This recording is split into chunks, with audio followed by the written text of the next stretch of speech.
Olá, aqui é a Helga. Trago o capítulo 8º da saga dos Rothschild. Estamos em 1902. Nasce Philipp de Rothschild. 1905. Um grupo Rothschild, apoiado por judeus sionistas, liderados por Georgi Apollonovich Gapon, tenta derrubar o czar da Rússia em um golpe de Estado comunista. Falham.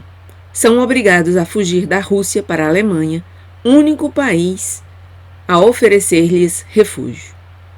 Na Enciclopédia Judaica, volume 7, página 497, pode-se ler, abre aspas, não deixa de ser um tanto curiosa a tentativa de se criar um concorrente católico aos Rothschild, que no momento atual são os guardiões do tesouro papal. Fecha aspas. 1906.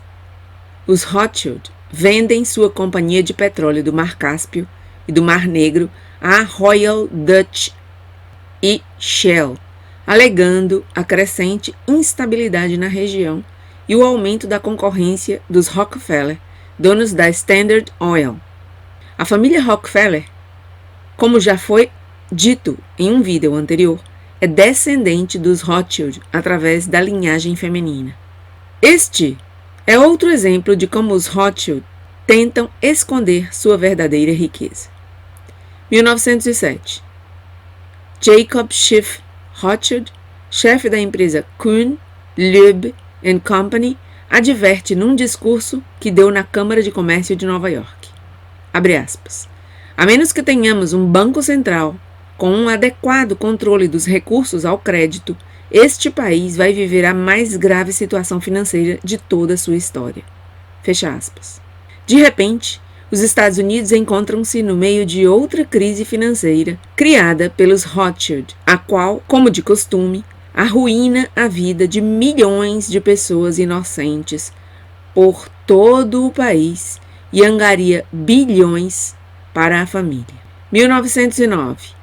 Jacob Schiff Rothschild funda o National Advancement for the Association of the Colored People, NAACP.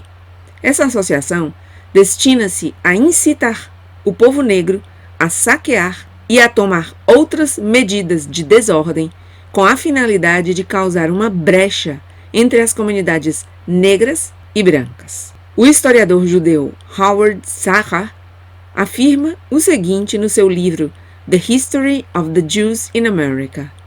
Abre aspas. Em 1914, o professor Joel Spingarn, da Universidade de Colômbia, tornou-se presidente da NAACP e recrutou para o conselho líderes judaicos como Jacob Schiff Rothschild, Jacob Billikopf e o rabino Stephen Wise. Outros cofundadores judeus Ashkenazi eram Julius Rosenthal, Lillian Wald e o rabino Emil G. Hirsch. A NAACP, em 1920, nomeou seu primeiro presidente negro, James Weldon Johnson. Naquele mesmo ano de 1909, Maurice de Rothschild casa com Noemi Halfen, uma judia ashkenazi. 1911. Werner Zombach, no seu livro The Jews and Modern Capitalism, denomina aquela que começa em 1820 como a Era Rothschild e conclui que havia apenas um poder na Europa, e esse poder, dizia Werner Zombach, são os Rothschild. 1912. Na edição de dezembro da revista Truth, George R. Conroy afirma que o banqueiro Jacob Schiff Rothschild, abre aspas, é o chefe do grande banco privado Kuhn, Loeb & Company e representa os interesses dos Rothschild neste lado do Atlântico. Ele tem sido descrito como um estratega financeiro e é, há anos, o ministro financeiro do grande poder impessoal, conhecido como Standard Oil. Ele estava de mãos dadas com os Harriman, os Gould e os Rockefeller em todas as suas empresas ferroviárias e tornou-se o poder dominante na ferrovia e no poder financeiro dos Estados Unidos. 1913. No dia 4 de março, Woodrow Wilson é eleito 28º presidente dos Estados Unidos. Pouco tempo depois, o judeu ashkenazi Samuel Untermyer, do escritório de advocacia Guggenheim Untermyer Marshall, visita a Casa Branca.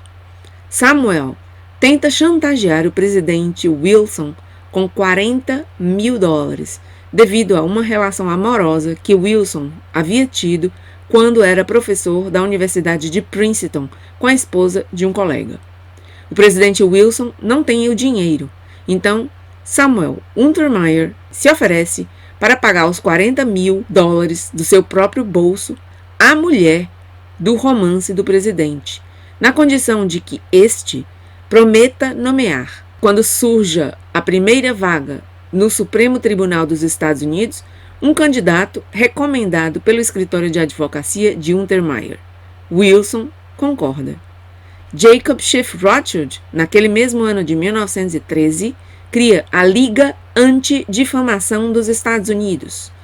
Essa organização é formada para difamar qualquer pessoa que questione ou desafie a conspiração global dos Rothschild como antissemita.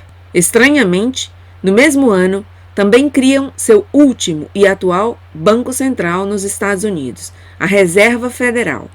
O congressista Charles Lindbergh declarou, na sequência da aprovação, no dia 23 de dezembro, abre aspas, a lei estabelece a mais gigantesca confiança que existe na Terra. Quando o presidente a assinar, o governo invisível do poder monetário será legalizado. O maior crime de todos os tempos será perpetuado por essa lei. É importante notar que a Reserva Federal é uma empresa privada, nem é federal, nem tem reservas. Estima-se que seus lucros sejam superiores a $150 bilhões por ano e nunca publicou sua contabilidade. 1914. Começa a Primeira Guerra Mundial. Nessa guerra, os Rothschild, da Alemanha, emprestam dinheiro aos alemães. Os Rothschild britânicos emprestam dinheiro aos britânicos. Os Rothschild franceses emprestam dinheiro aos franceses.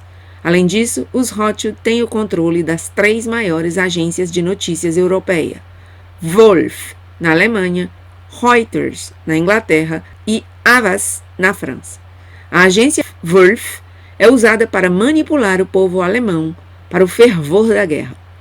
Por volta desse tempo, os Rothschild raramente aparecem nos meios de comunicação, porque são seus donos.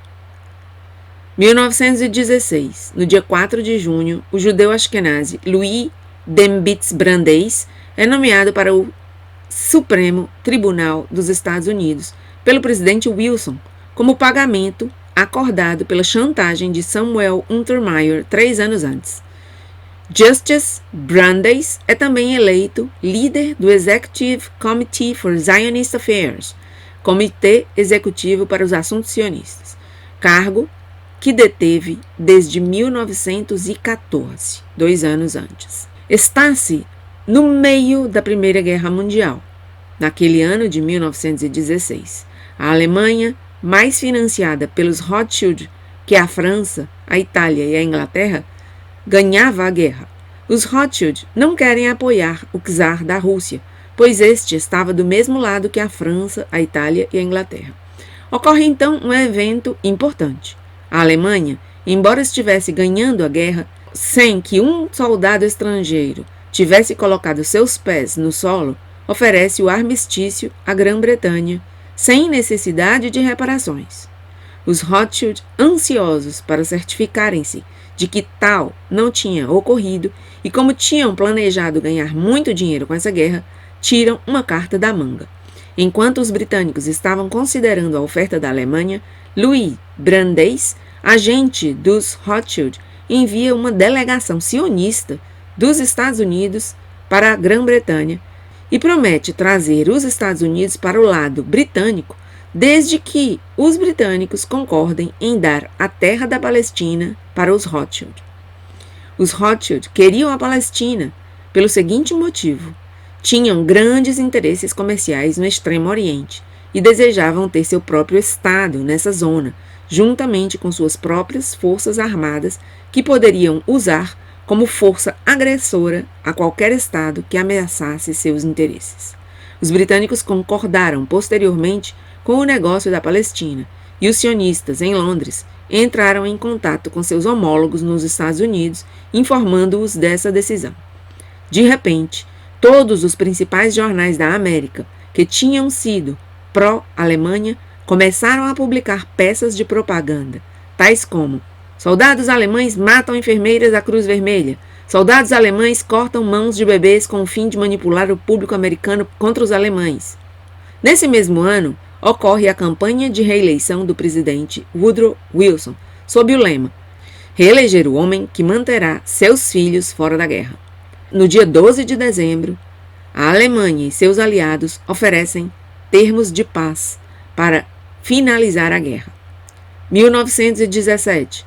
Como resultado da oferta de paz da Alemanha, a máquina de guerra dos Rothschild entra em marcha acelerada nos Estados Unidos e espalha propaganda que obriga o presidente Wilson, sob as instruções do líder sionista americano e líder do Supremo Tribunal de Justiça, Louis Dembitz Brandeis, a renegar a promessa feita ao seu eleitorado, e no dia 6 de abril a América entra na Primeira Guerra Mundial. De acordo com a promessa do sionista Rothschild aos britânicos, e que consistia em levar a América para a guerra, decidem que os britânicos, por escrito, têm que provar que manterão sua parte do acordo. O secretário britânico dos Negócios Estrangeiros, Arthur James Balfour, redige então uma carta comumente conhecida como a Declaração Balfour, que diz o seguinte, abre aspas, 2 de novembro de 1917. Prezado Lord Rothschild, tenho muito prazer em transmitir-lhe, em nome do governo de Sua Majestade, a seguinte declaração de simpatia com as aspirações judaico-sionistas, apresentada e aprovada pelo Gabinete do Reino Unido.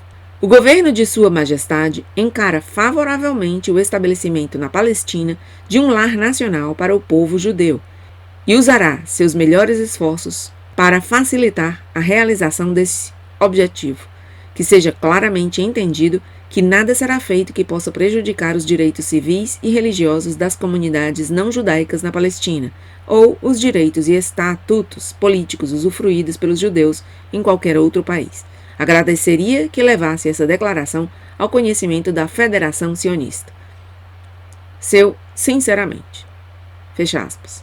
Os Rothschild ordenam aos bolcheviques, a quem controlam, a execução do czar Nicolau II e toda sua família na Rússia, ainda que o czar tivesse abdicado no dia 2 de março. Com essa execução, pretendem obter o controle do país, mas esse é também um ato de vingança pelo bloqueio do czar Alexandre I ao plano Rothschild do governo mundial em 1815, no Congresso de Viena, e pela aliança do czar Alexandre II com o presidente Abraham Lincoln em 1864. É extremamente importante para os Rothschild abater toda a família do czar, incluindo as mulheres e as crianças, como forma de fazer justiça à promessa feita por Nathan Mayer Rothschild em 1815. Ela é projetada para mostrar ao mundo o que ocorre quando alguém tenta atravessar a frente dos Rothschild. O congressista americano Oscar Calloway informa ao Congresso que o banco J.P. Morgan é uma frente Rothschild e que já tomou o controle da indústria dos meios de comunicação americanos.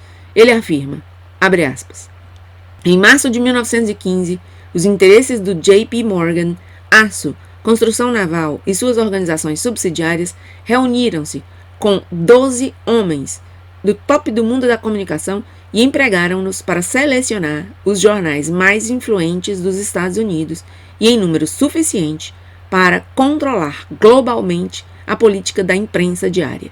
Descobriram ser apenas necessário adquirir o controle de 25 dos maiores jornais. O acordo foi alcançado. A política dos jornais foi comprada, paga mensalmente, um editor foi fornecido para cada jornal para adequadamente supervisionar e editar as informações sobre as questões de preparação, militarismo, condições financeiras e outras coisas de natureza nacional e internacional consideradas vitais para os interesses de seus clientes compradores. E assim termina o 8º capítulo da saga dos Rothschild. Até o capítulo 9.